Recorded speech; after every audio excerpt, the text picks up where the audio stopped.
हम लोग यहाँ के मूल निवासी हैं और जितना चप्पा चप्पा के बारे में हम लोग जानते हैं शायद बहुत लोग नहीं जानते होंगे, क्योंकि आज जो बिल्डिंगे मकान जो खड़े हो गए हैं कल वो नहीं थे। कल जब बिल्कुल पूरा प्लेन जमीन होती थी, खेत होते थे, तो दूर से दिखता था कि यहाँ पे झील है और यहाँ पे ऊंचा है। आज वहाँ पे बिल्डिंग लग गई है तो पता नहीं चलता है कि यहाँ पे कितना, कहाँ पे झील था और कहाँ पे ऊंचा था। और अगर हम आए विधायक के रूप में, अगर हम जीत के आए, तो सबसे पहले जो मेन रोड पे सीवर का काम कर रहे हैं, जहाँ तक हो गया है उसको तो हम कुछ नहीं बोलेंगे, क्योंकि वो ठीक है, जितना हो गया पब्लिक का पैसा है, बर्बाद नहीं होना चाहिए।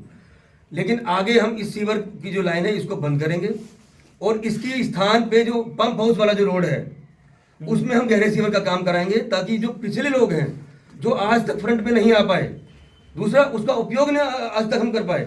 वो 60 फुटा रोड है, उसका आज तक उपयोग नहीं कर पाए। वहाँ पे नाला है, नाले का उपयोग नहीं कर पाए। सड़क है, सड़क का उपयोग नहीं कर पाए।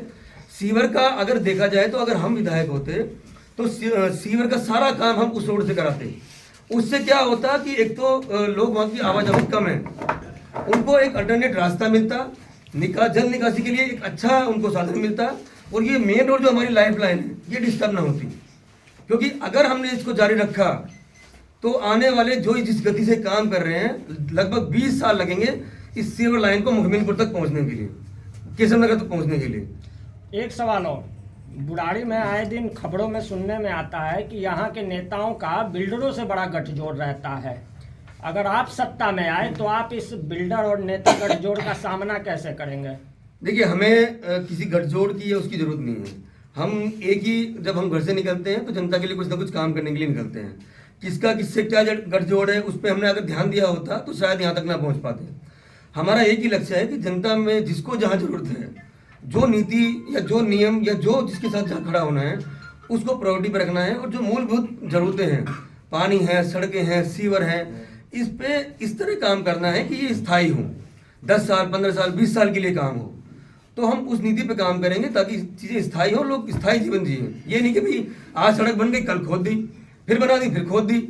ये लोग इतने त्रस्त हो चुके हैं कि लोग चाहते हैं कि आज ही चुनाव हो जाए और हम इन सत्ता को उखाड़ के फेंक दें। एक अंतिम सवाल रतन जी, यहाँ पे जनसंख्या लगभग 7 लाख के करीब, बुराड़ी की अगर सारी जनसंख्या देखिए छोटे से बड़े तक, एक भी टॉयलेट नहीं है। दावे बहुत किए गए 13 टॉयलेट बनेंगे, 20 टॉयलेट बनेंगे, एक भी टॉयलेट जो है सार्वजनिक शौचालय या सार्वजनिक बाथरूम नहीं बना है।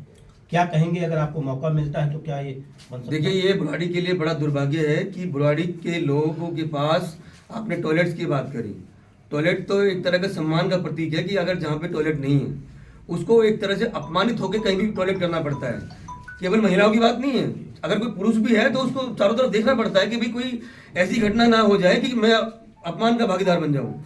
टॉयलेट तो छोड़िए, इसके बाद एक भी बस स्टैंड नहीं है कि अगर बारिश हो रही है, अगर ओले पड़ गए हैं, अगर बहुत तेज धूप है तो आप कहाँ जाएंगे? केवल पेड़ों की छांव के अलावा कोई साधन नहीं है। तो इन्होंने पिछले 11 साल में एक भी स्टैंड बुराड़ी में नहीं लगाया। तीसरा कि इन्होंने अभी बड़े शोर शराबा करके, बड़ा पैसा खर्च करके इन्होंने मोहल्ला बस बनाई पुस्ते के लिए। 1 महीने के अंदर इन्होंने बंद कर दिया। इन्होंने बस मार्शल की तनख्वाह नहीं दे रहे हैं। आज की ही घटना है कि झड़ौदा में बस मार्शल ने आम आदमी पार्टी कार्यकर्ता को रोक के उनको विरोध किया, उनको वापस भगाने का काम किया। तो कहीं ना कहीं जनता इनके हर मुद्दे पे खिलाफ है।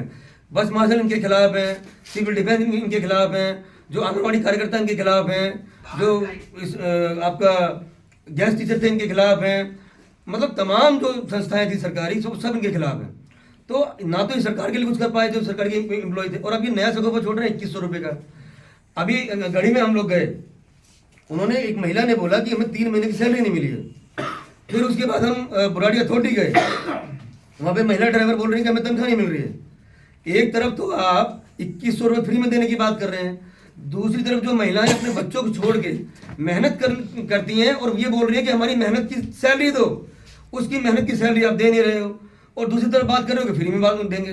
तो आपकी कथनी और करनी में बड़ा अंतर है। और जो भी ये काम कर रहे हैं 2100 रुपये के जो फार्म भरवा रहे हैं, आम आदमी पार्टी के कार्यकर्ता भी जो जांच एजेंसी हैं उसमें चाहे पुरुष हों या महिलाएं हों, वो उनके रडार पर हैं कि कौन लोग हैं जो आम जनता को मूर्ख बनाने के लिए आम आदमी पार्टी के लिए काम कर रहे हैं। तो जल्दी ही खुलासा होगा। और ये मंत्रालय तो पहले ही बोल चुके हैं कि ये सब नकली फर्जी खबरें हैं, और मैं तो कोर्ट से आग्रह करता हूं कि वो सुओ मोटो एक्शन ले और एक त्वरित कार्रवाई करते हुए एक जांच कमेटी बैठाए और अपनी निगरानी में ये करे कि क्या सरकार में रहते हुए अगली सरकार के बारे में इस तरह की चीज़ें करना, क्या ये न्याय संगत है? ये सुप्रीम कोर्ट इसको तय करे। ठीक है। इन्होंने उन रेवड़ियों की बात करी जो रेवड़ी नहीं है। उदाहरण के तौर पे इन्होंने पानी को रेवड़ी बोला। अरे भाई, सरकार का मूलभूत एक काम है पानी देना। इन्होंने शिक्षा को रेवड़ी बोला, लेकिन जो असली में रेवड़ी थी उसकी बात नहीं करी इन्होंने नहीं बात करी अपनी शराब नीति की। इन्होंने क्या किया कि बार शराब नीति की बात नहीं करी। असली रेवड़ी तो वो है जहाँ पे एक शराब की बोतल लो और एक शराब की बोतल सरकार फ्री देगी। असली रेवड़ी तो वो है। इन्होंने पहली बार महिलाओं को दारू पिलाने के लिए पिंक ठेके की स्थापना करी। इन्होंने पीने में किसी को दिक्कत ना आए इसके लिए मधुशाला खोले। तो ये उस रेवड़ी की बात नहीं कर रहे हैं, और ये इन्होंने पैसा ऐसी जगह पे खर्च किया जहाँ पे पैसा गया और खत्म हो गया। फॉर एग्जाम्पल, इन्होंने सीवर में नकली सीवर डाल दिए, वो सीवर भी नहीं मिला और पैसा भी गया। इन्होंने वाईफाई लगा दिए, वो वाईफाई बंद और वो पैसा भी खर्च हो गया। इन्होंने कैमरे लगाए, वो कैमरे भी खराब पड़े हैं और उसको मरम्मत कराने के लिए पैसे नहीं है। इन्होंने पैसा मूलभूत जरूरतों में नहीं किया, इन्होंने दिखावे वाली चीज़ों पे खर्च किया ताकि वो वापस रिटर्न ना हो। तो जो इनका पैसा था इन्होंने मूलभूत जरूरतों को ना करके दिखावटी चीज़ों पे खर्च किया। और दिखावटी चीज़ों में क्या होता है, एक बार दिखा बात खत्म। तो आज दिल्ली सरकार पे 7,000 करोड़ रुपए का अनुमान है कि ये घाटे में है, और उसके बावजूद भी इसके बाद इन्होंने केंद्र सरकार से 10,000 करोड़ रुपए इलेक्शन कराने के लिए मांगे हैं, और उसके बाद भी ये बोल रहे हैं 2100 रुपये फ्री देंगे। अरे भैया, घर में नहीं थे दाने, अम्मा चली बुलाने। आपके पहली कर्ज आपके ऊपर हो रखा है, आप भीख मांग रहे हो केंद्र सरकार से और बात कर रहे हो फ्री की रेवड़ी की, हम तो 2100 रुपये देंगे। तो ये मुंगरी लाल के हसीन सपने हैं, महिलाओं को मूर्ख बनाया जा रहा है। और मैं तो कहता हूँ कि जो भी आम आदमी पार्टी का कार्यकर्ता 2100 रुपये का फॉर्म भरता पाया जाए, पुलिस उस पर कार्रवाई करे, और जो भी उसमें कार्यकर्ता शामिल हो उसको जांच के घेरे में बताएं। क्योंकि वो लोग क्या कर रहे हैं, लीक कर रहे हैं जानकारी। वो उन महिलाओं की जानकारी हैकर्स को दे रहे हैं और उन लोगों को दे रहे हैं, असामाजिक तत्वों को दे रहे हैं। ये बहुत खतरनाक चीज़ है। एक सवाल इसी जुड़ा हुआ है कि महिलाओं के लिए 2100 रुपये पर जो बात चल रही है, उनका आरोप है कि मतलब जांच के घेरे में ला दी गई। हम जनता का पैसा जनता को देना चाहते हैं। देखिए, जनता का पैसा जनता के लिए आप खर्च करना, टैक्स का पैसा। देखिए, किसने बोला कि आप फ्री करो? आपने बोला हम पानी फ्री देंगे। देखिए, पानी फ्री देना हम भी पक्ष में है कि पानी हो गया, मूलभूत जरूरतें, हॉस्पिटल हो गया, मतलब स्वास्थ्य सेवाएं होगी, शिक्षा होगी, मिलना चाहिए। लेकिन उसकी क्वालिटी तय होगी करेगी ना कि आपने क्या दिया। आपने नाली का पानी पिलाया तो फ्री कैसे हुआ? आप लोगों को 20 रुपये का लीटर मतलब वो लेकर कैन जार पीना पड़ रहा है, फ्री कहाँ से हुआ? दूसरी बात कि आप जनता को बिना किसी काम के उसको दे देंगे। देखिए, इससे क्या होता है, अपराध बढ़ता है। अपराध कब बढ़ता है? जब इजी मनी लोगों को मिलता है, बिना मेहनत के जब लोग पैसे कमाते हैं तो उससे अपराध का जन्म होता है। जितने भी अपराधी हैं, चाहे वो पॉकेट मार हो, चाहे वो छीना झपटी करते हों, चाहे वो किसी भी तरह का अपराध करते हों, वहाँ पे क्या होता है, उनको बहुत कम प्रयास करना पड़ता है। और अगर वो सफल हो गए तो पैसे मिल गए, पकड़ेगा तो पिटेंगे, जेल जाएंगे या ऊपर जाएंगे। तो इजी मनी का ये जो लत लगा रहे हैं लोगों को, उससे क्या हो रहा है कि जनरेशन खराब हो रही है। आज बड़ी संख्या में लोग नशे की तरफ जा रहे हैं। इनको स्किल्ड बनाना चाहिए था, उनको अच्छी एजुकेशन की बात करनी चाहिए थी, लेकिन ये मतलब एक पूरी पीढ़ी खराब कर रहे हैं। तो ये बहुत दुर्भाग्यपूर्ण है कि ये लोग जो सरकारी फंड है उसका सदुपयोग नहीं कर रहे, उसका दुरुपयोग कर रहे हैं। हम लोग विधानसभा में बहुत पहले से काम करते हैं। हम लोग नाम के और काम के मोहताज नहीं हैं।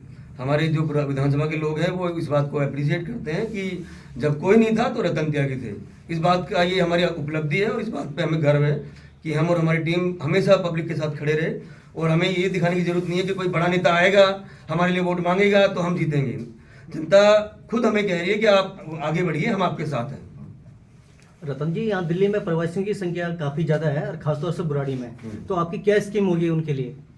देखिए, प्रवासी जो भारतीय दिल्ली में रहते हैं वो सब हमारे लिए जिम्मेदारी है, चाहे वो उत्तराखंड समाज से हों, पूर्वांचल से हों।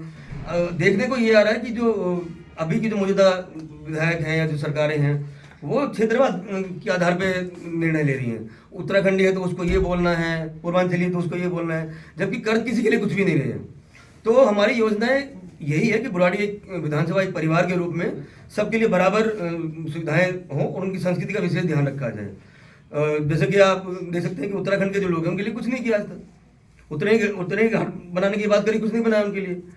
और जो छठ घाट थे उनके लिए कुछ कोई नहीं दिया। जो घाट पहले से वो लोग मनाते थे उन सबको भी नहीं पक्का कर पाए, नए घाट तो बहुत दूर की बात है। तो ये किसी भी समाज के लिए कुछ नहीं कर पाए। और अभी हम पीछे देखा हमने कि इन्होंने मैथिल समाज को बड़ा नीचा दिखाया। अब ये मैथिल समाज को लेके एक नए लेटर लिख रहे हैं कि हमने अमित शाह को लिखा, उसको लिखा। ये नौबत क्यों आई? आपको 11 साल में सुध नहीं आई कि आप मैथिल समाज के लिए कुछ काम करें?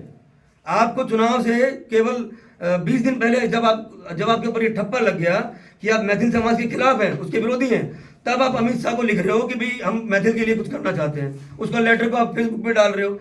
ये हथकंडा आप चलने वाला नहीं है। दिसंबर के महीने में आप सब कुछ कर रहे हो, अगले महीने आचार संहिता लगने वाली है, तो आप दिखावा करना बंद करो और अब चुनाव में आओ, जनता बताएगी क्या होता है। ठीक।